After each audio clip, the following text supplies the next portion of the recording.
Hello everyone. When a man hurts you, your instinct may be to scream, cry, or chase answers. But let me tell you something powerful. Silence, composure, and self-respect speak louder than any reaction ever could. Don't react, respond in silence. A man who causes pain often expects to see it. He wants to hear your anger, your broken voice, your desperate pleas. But when you give him nothing, not even a raised eyebrow, that's where the confusion begins.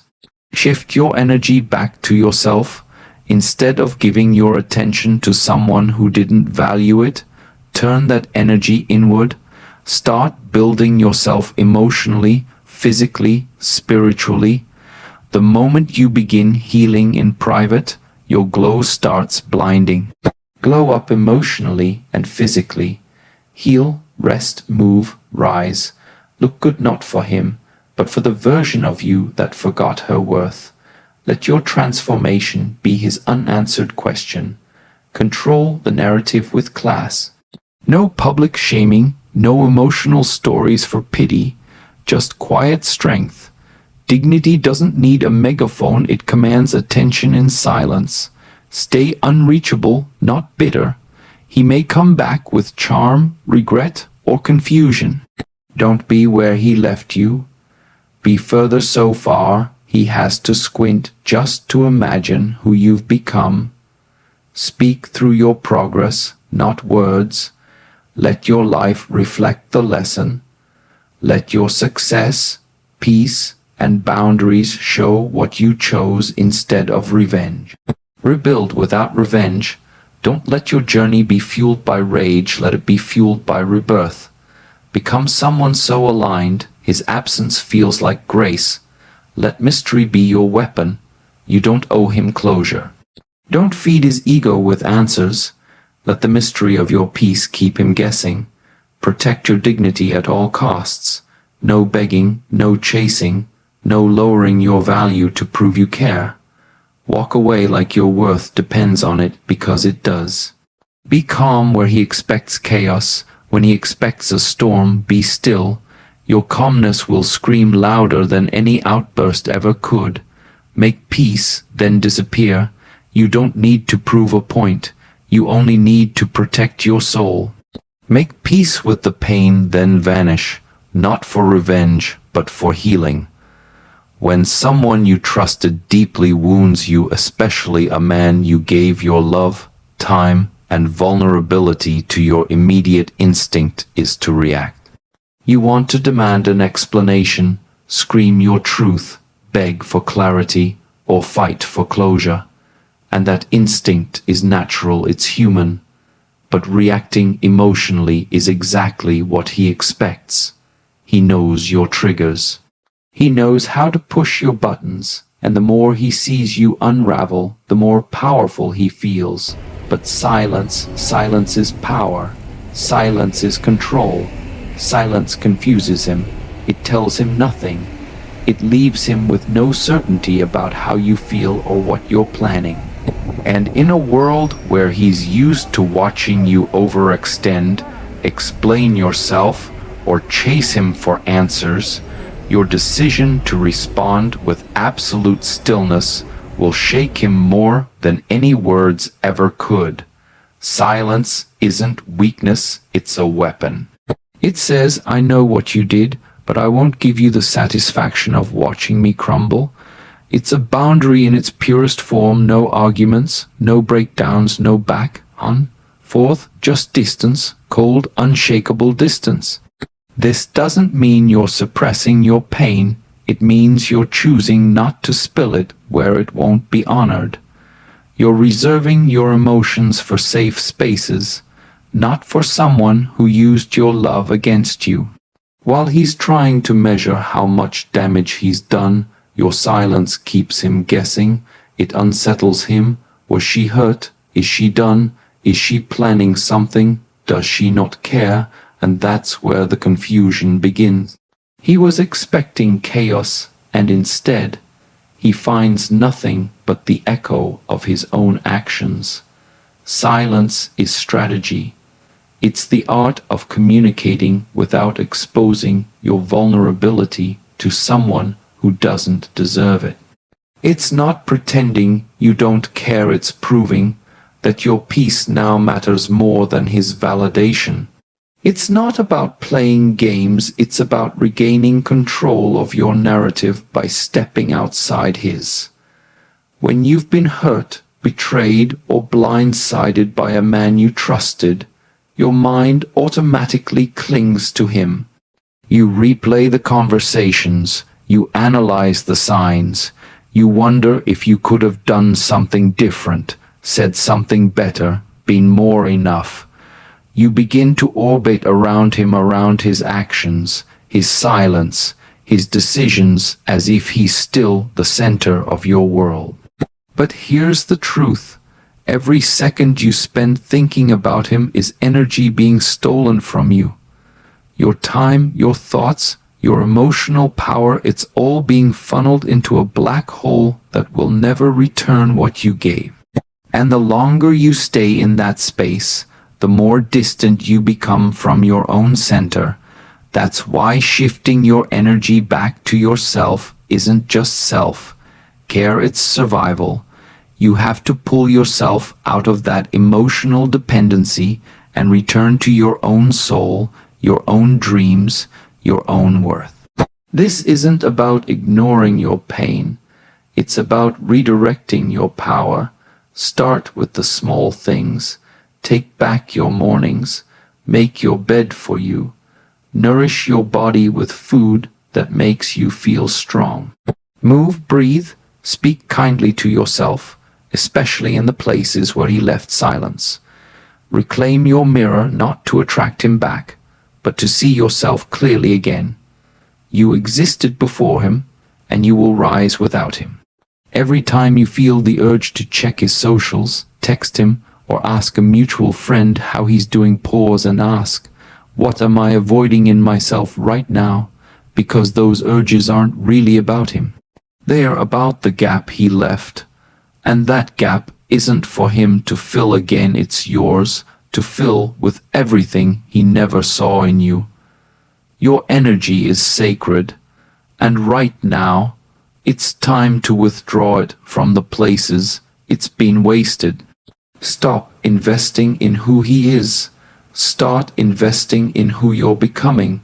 Redirect every ounce of that emotional energy into your growth, not to prove a point, not to win him back, but to remember that the most powerful thing a woman can do after heartbreak, after being hurt, there's a moment quiet, raw, and brutally honest when you look at yourself and realize, I can't stay here. Not in this pain, not in this version of myself that was left behind, depleted, second, guessing her worth. And that's the moment the glow-up begins, not for revenge, not for validation, but because your soul is begging to rise. A glow-up isn't just about changing how you look. It's about rebuilding the parts of you that were neglected, overlooked, or slowly destroyed while you were pouring into someone who only took. It's emotional, physical, spiritual, it's total. Emotionally, you start with accountability. You stop pretending it didn't hurt. You stop faking strength for the world. You sit with your pain, look it in the eye, and say, I see you, but you don't get to define me. You begin to untangle the patterns, why you stayed too long, why you kept hoping he would change, why you ignored your own red flags, and through that self-awareness, you begin to take your power back. You start healing out loud through journaling, therapy, prayer, meditation, movement. You speak to yourself in new ways. You catch the inner critic before she drags you down. You no longer wait for his apology because now you're too focused on your recovery to need it. Physically, the glow-up becomes visible. It's in your posture, in your walk, in the way your eyes stop searching rooms for his face, in the way your style changes, even subtly, not because you want him to notice, but because you're finally dressing for the woman you're becoming. You nourish your body because it deserves love, not punishment. You care for your skin, your health, your rest, your space, because all of it reflects how seriously you're beginning to take yourself. And people will notice, not because you posted a picture to prove something, but because your energy changes. Your silence becomes confident. Your presence becomes undeniable.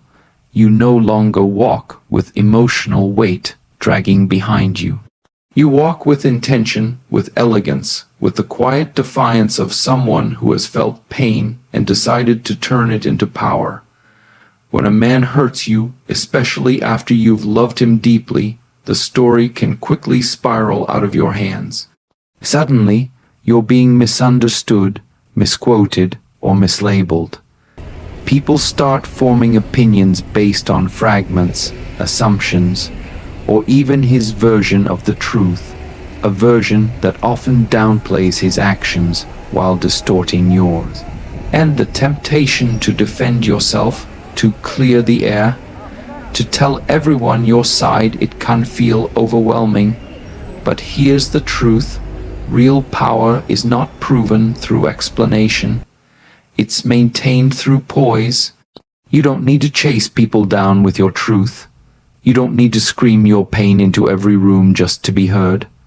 When you carry yourself with quiet dignity, the right people notice, and the wrong ones no longer matter. Controlling the narrative with class doesn't mean being silent about your pain. It means being intentional about where and how you speak it.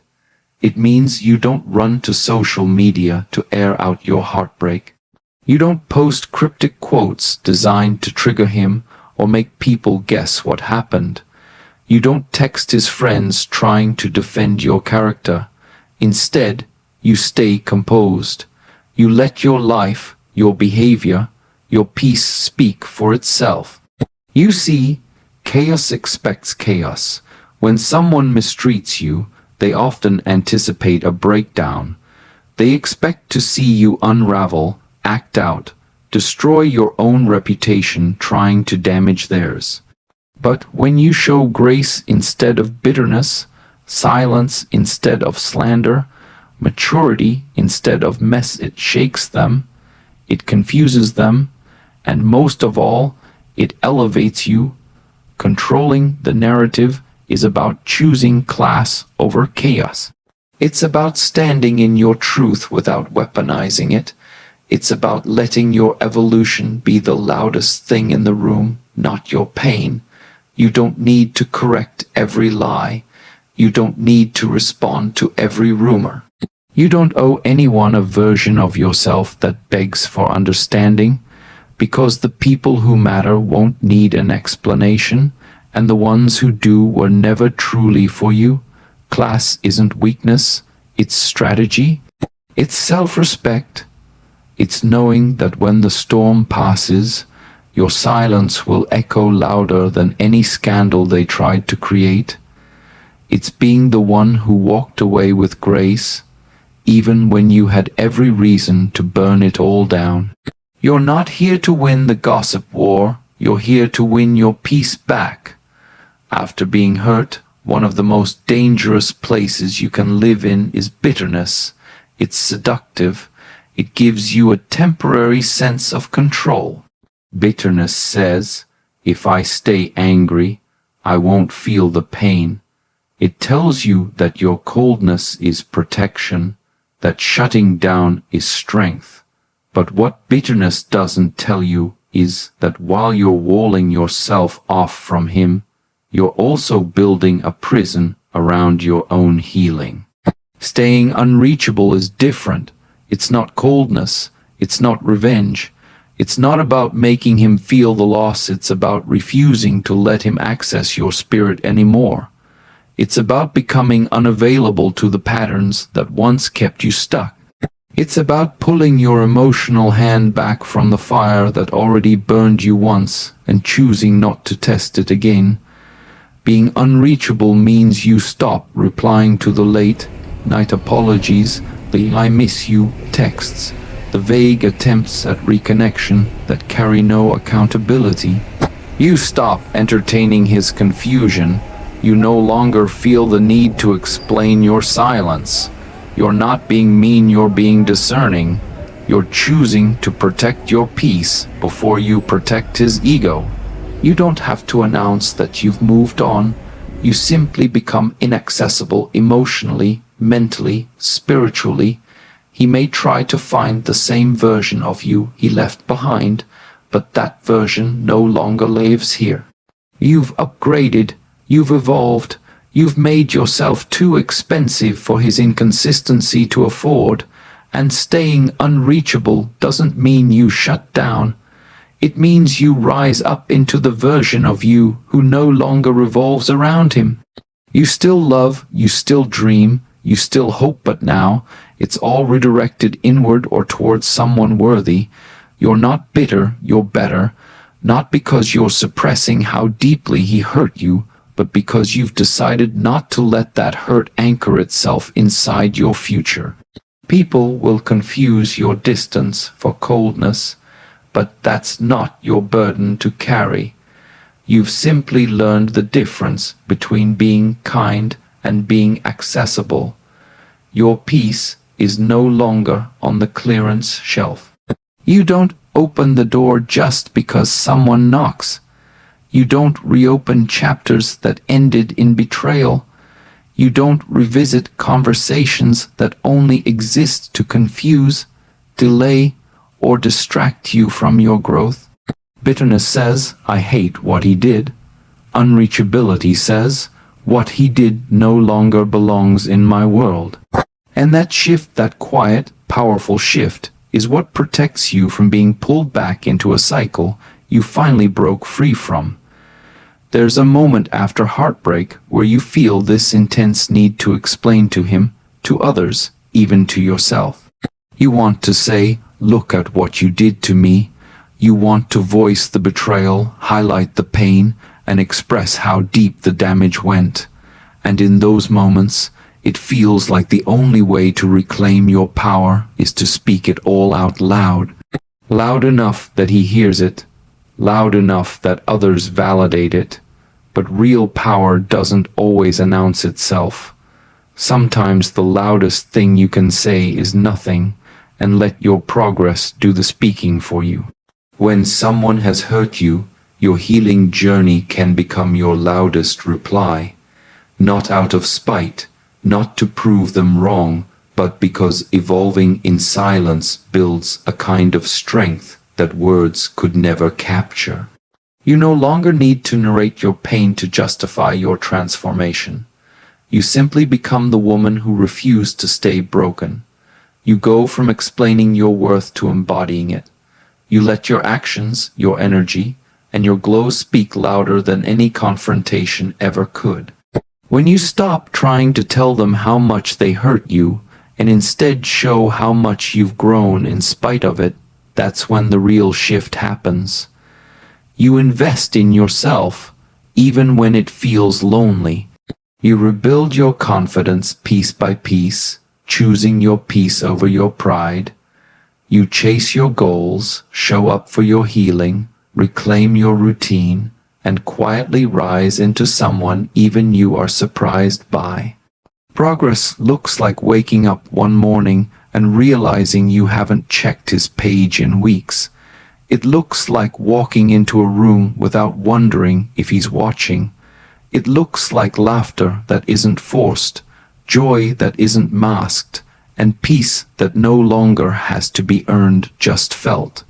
And when he or anyone else tries to circle back, to question your silence or your distance, you don't need to respond with a paragraph. You don't need to break down what he did or justify how far you've come. Your life, your presence, your healed spirit speaks volumes. Because you didn't just survive him, you transcended the version of you that needed him. Progress is undeniable, it's graceful, It doesn't shout. It simply walks into the room, and the energy shifts. The same people who once doubted you, hurt you, or underestimated you are left speechless, not because you told them off, but because you outgrew the story they tried to keep you in. You're not louder now, you're just clearer, and in that clarity, you've stopped asking to be seen because now you see yourself. One of the most dangerous lies heartbreak whispers to you is this: he has to see you rise to regret what he did. And while that thought might give you temporary fire, it will never give you real peace. Because when your healing is tied to his reaction, whether it's guilt, regret, jealousy, or apology, you're still orbiting around him. He's still the center, and that's not healing, that's delayed bondage dressed as empowerment. Rebuilding is not about proving him wrong. It's about proving yourself right. It's not about rising so he sees what he lost. It's about rising so you remember what was never lost you, your worth, your dignity, your ability to rebuild yourself from the rubble with hands that once trembled but now hold power. Revenge seems sweet in fantasy. You imagine him seeing your glow up, missing your presence, aching for the connection he once took for granted. You picture him watching you move on, happier, freer, radiant, and feeling the sting of his choices. But living for that image keeps you tethered to a version of yourself that still seeks validation from the very person who denied it. When you rebuild without revenge, you're choosing freedom over ego. You're choosing forward over backward, because every time you do something out of the hope that he's watching, you're still living in reaction to him. He still holds power over the direction of your healing. And you weren't created to heal for an audience. You were created to heal for you. Start slow, rebuild your mornings, reclaim your mind, nourish your body, redesign your space, your routine, your boundaries.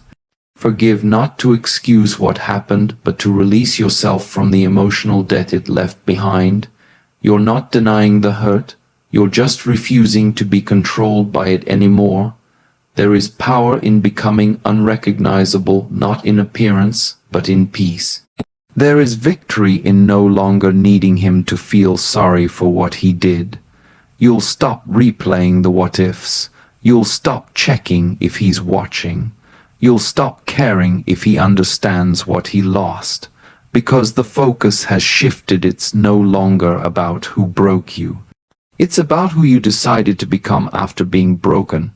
And in that space where revenge once lived, you'll find something deeper: wholeness, quiet confidence, a kind of strength that no one can take credit for but you. You'll become the woman who didn't just survive betrayal, she rebuilt in silence, in fire, in grace. After the storm of heartbreak, the most unnerving thing you can become is unreadable, not cold, not bitter, just unavailable, silent, unreadable, because mystery doesn't scream, it whispers, and those whispers live in the back of the mind of the one who hurt you. They linger, they echo, they confuse.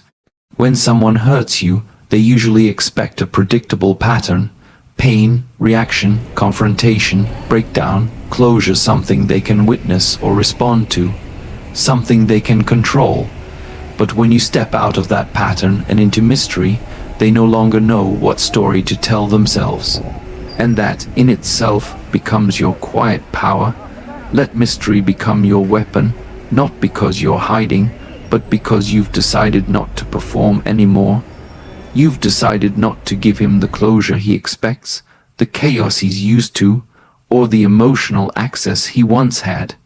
You no longer explain what you feel. You no longer clarify what you're thinking. You don't rush to post your healing or prove your happiness. You let your stillness become the storm. Mystery is not about playing games, it's about refusing to be emotionally predictable. It's about leaving behind the woman who used to overexpress, over-explain, over-give. It's about choosing to protect your softness with a boundary of quiet power, not because you're hiding, but because not everyone deserves front row seats to your healing. Mystery means no more late night calls he can decode, no vulnerable posts for him to dissect, no passive, aggressive quotes for him to assume are about him, just silence, just movement, just progress. Quiet, consistent, untouchable, and that uncertainty, that space where he used to know exactly how to reach you, it becomes the thing that unsettles him. Because people don't regret what they lose when it's loud. They regret what they can no longer read, what they can no longer predict, what they can no longer reach. Your mystery becomes the unspoken reminder that he no longer has access not to your thoughts, not to your emotions, not to your world. Mystery makes them wonder, is she okay? Has she moved on? Does she still care? Did she ever? And you never answer. Because the moment you stop giving explanations is the moment you stop needing his understanding. You're not cruel, you're just private now. You're sacred now. You've stopped narrating your pain for people who used to be the reason for it. When you let mystery lead, you become something far more powerful than revenge can ever offer. You become a story he doesn't know how to finish, a chapter he can't re-enter, a version of you that no longer fits into his script.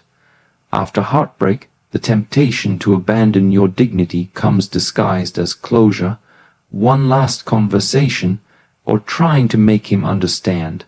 You tell yourself you just need to explain your side, say what's still trapped in your chest, or hear one more reason why things fell apart. But here's the unfiltered truth. Every time you beg for answers from someone who already knew they were hurting you, you're trading pieces of your dignity for temporary relief. And that kind of relief never lasts. It always leaves a residue, shame, regret, emptiness, because deep down you know what you gave up in those moments, your self-respect, your power, your silence that spoke louder than begging ever could. Dignity is your final armor. It's the invisible line that says, I will feel this pain, but I will not let it turn me into someone desperate to be chosen.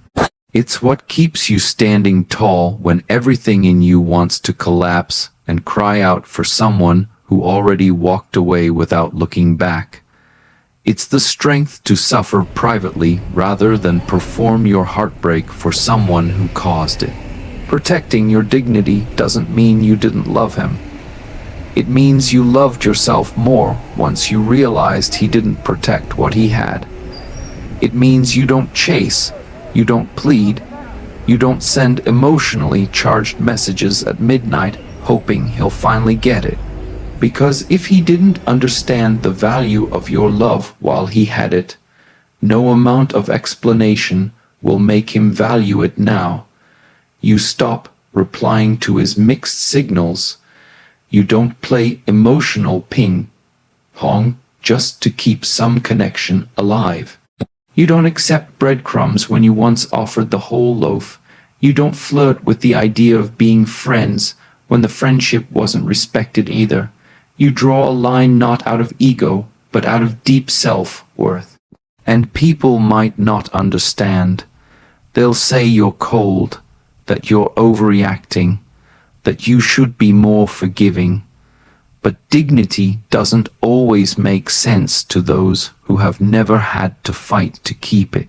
Sometimes it's lonely, sometimes it feels like punishment, but it is the quietest, purest form of power you'll ever hold, because one day you'll look back at the moment when you could have lowered yourself but didn't.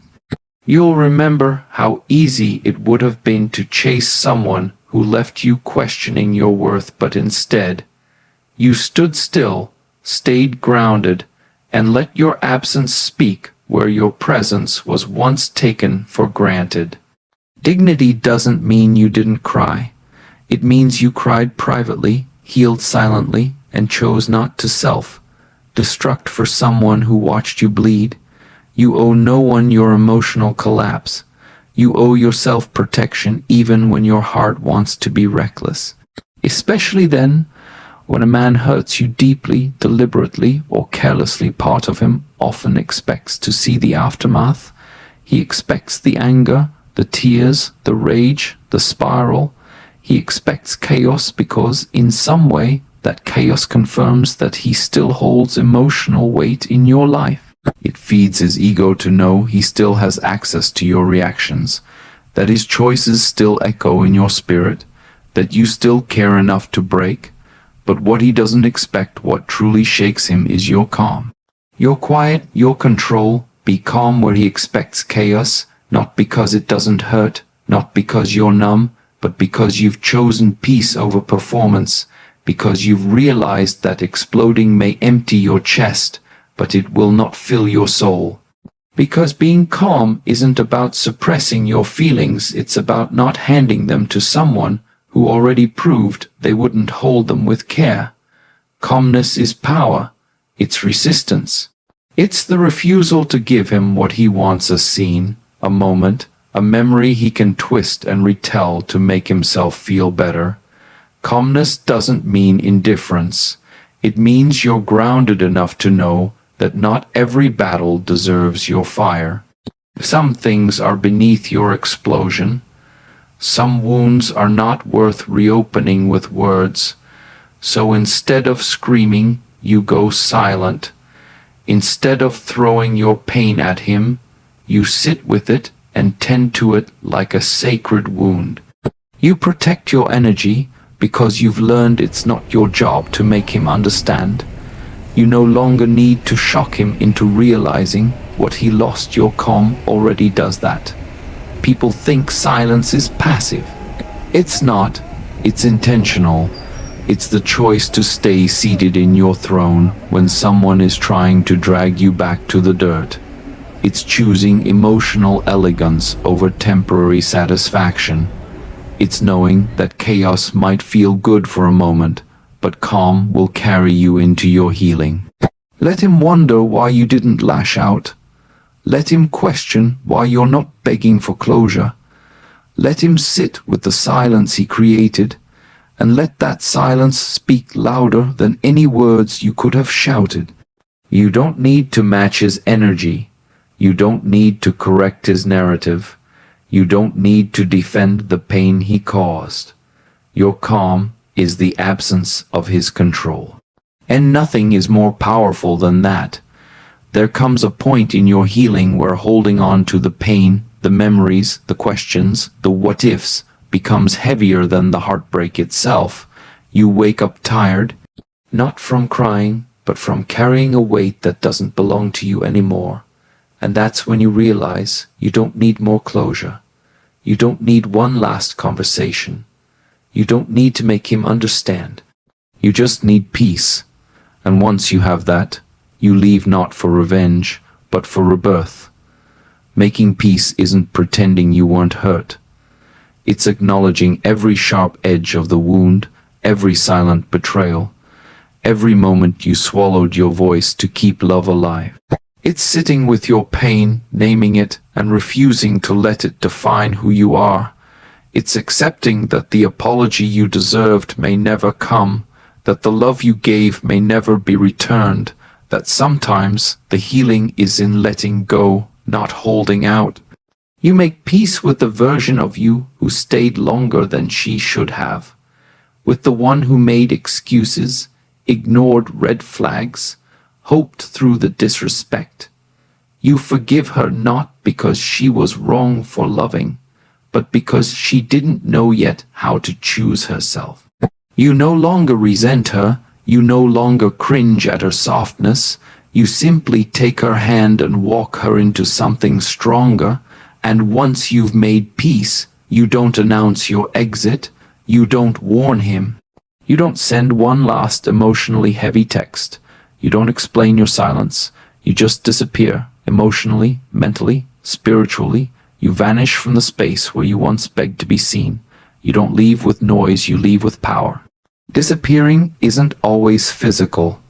Sometimes it's deeper than that. It's the way you detach, the way your soul no longer responds when his name is mentioned, the way you no longer look for signs of him in every song, every memory, every space you used to share. It's the quiet rebellion of no longer needing to be understood by the one who misunderstood you the most. You disappear into your healing, into your growth, into a version of yourself that is no longer defined by rejection, abandonment, or confusion. You stop chasing closure in conversations and start finding it in your own peace of mind. You stop hoping he sees what he lost and start realizing what you finally found yourself.